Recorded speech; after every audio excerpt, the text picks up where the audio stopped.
Hello aspirants, this is me Yasmin Gill, and in today's video we'll be covering the PIB highlights of 22nd of March. So do follow all the videos on this given link of an academy, and as soon as you view this video, please find the time to rate and review the same. So let's begin. Under history culture section we have science cities. This is an old scheme. So National Council of Science Museum, firstly do remember it does not come under HRD ministry, but it comes under Ministry of Culture, and therefore science cities are to be established by Ministry of Culture. The aim is to establish science city in all the states of the country. States will be providing the land and also share the cost of setting up the facility. The scheme doesn't specify any time limit to set it up, but once the project is approved, they would have to finish it within 54 months. Moving on, inclusion of cities in World Heritage List.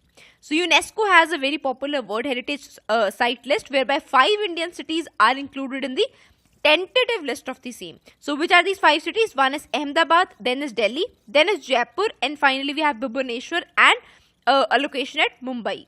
Also do remember this World Heritage site is not just linked to whatever we think such as monuments and so on. It may also include sites having good amount of natural phenomena or something which may represent major stages of Earth's history, etc. So it may also be linked to natural phenomena as well. Next we have National Photography Awards. Important point here is they are given by Ministry of Information and Broadcasting. Also lifetime achievement, this year it was given to Sri Raghu Rai. These awards they are given into 3 categories. One is lifetime achievement, then is photographer of the year. Photographer of the year is further into 2 categories. One is professional and the other one is amateur. So in the professional, the theme was Skill India, while in the amateur, the topic was Swachh Bharat. So main point here, these many details are not required. Important point is that National Photography Awards are given by Ministry of Information and Broadcasting. Then we have under society related issues, Nai Udan scheme. So Nai Udan scheme is being conducted by Ministry of Minority Affairs. It is being handled by Ministry of Minority Affairs, and it is primarily to provide free coaching to minority students for recruitment to various exams of Group A, Group B, C services and so on. Then we have under economics, we have credit linked subsidy scheme. Very, very important. This credit linked subsidy scheme is for middle income groups. So middle income groups, which are the middle income groups which are targeted? Middle income groups with an annual income of above 6 lakhs and up to rupees 18 lakhs per year are the one who can be the beneficiaries of this scheme. So in this scheme, what will be given is, they will be given an interest subsidy on the housing loans. So this will help the government in meeting the target of housing for all by 2022. Also the details, see most of them are factual. So we'll be going through them one by one. Firstly, the interest subsidy would be 4% if the loan is up to 9 lakh, while it will be 3% of subsidy if the loan is up to rupees 12 lakh. Then we have the time period of loan. The time period would be either 20 years or the time period which is preferred by beneficiary, whichever is lower. Also, the total interest subsidy would be given in one go. The beneficiary's family is described or defined as consisting of wife, husband, unmarried daughters and sons. Also, what will be the criteria of the house that is to be built? The low cost housing. See, house should have a carpet area of 90 square meters in case for people earning rupees 12 lakh per annum, and a carpet area of 110 square meter in case the person earns a income of 18 lakh per year. Also, preference would be given to women. So this is all about credit linked subsidy scheme. Moving on, additional facts. Who will be the primary lending institutions in this scheme? For the primary lending institutions, even small finance banks and NBFCs can also act as primary lending institutions. Then we compare it with the previous schemes available till now.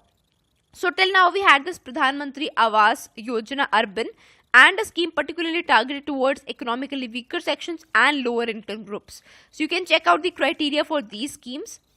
Then we have that National Housing Bank and Housing and Urban Development Corporation.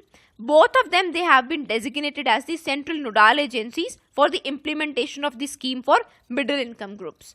Also do check out the down written here, the points here, just do check out the last 2 points.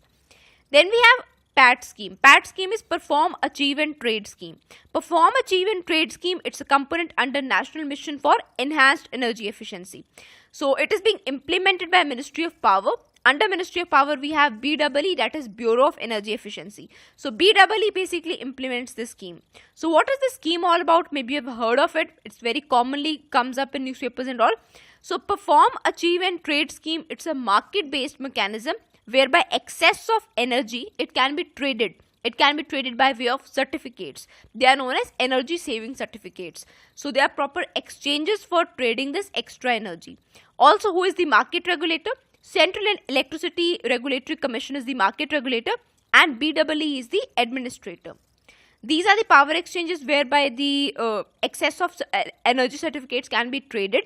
Also, the registry for maintaining the records and all, it is POSOCO, that is Power System Operations Corporation Limited. Then we have under Science and Technology, very important technology, maglev technology. Maglev means magnetic levitation. So under magnetic levitation, this is basically a scheme to fasten the speed of the Indian trains or Indian railways. It will be implemented using PPP, that is public-private partnership method. What is the technology actually? So technology is based on the attraction and repulsion forces of magnets. So the train or maglev would be powered using electricity, but depending upon the magnetic attraction and repulsion, the speed of the train would be increasing. So what will happen is that the train column would be slightly elevated above the ground. So it will be slightly sort of floating above the track, or either it will move underground. Also, it is to move at very high speeds and the riding comfort would be very good. Then we have under environment, we have today's World Water Day. So by the United Nations General Assembly, 22nd of March was designated as the World Water Day. Also, World Water Day this year, United Nations has its theme as wastewater. Then we have Government of India has launched National Water Quality Submission on arsenic and fluoride. Just to bring to your information, arsenic problem is quite acute in West Bengal, while Rajasthan suffers from fluoride problem. So under this program, we are to provide safe drinking water, which is also a mission under the United Nations Sustainable Development Goals. Then we have Ministry of Railways have come up with new water management policy. So important point is just do remember, new water management policy has been brought up by Indian Railways.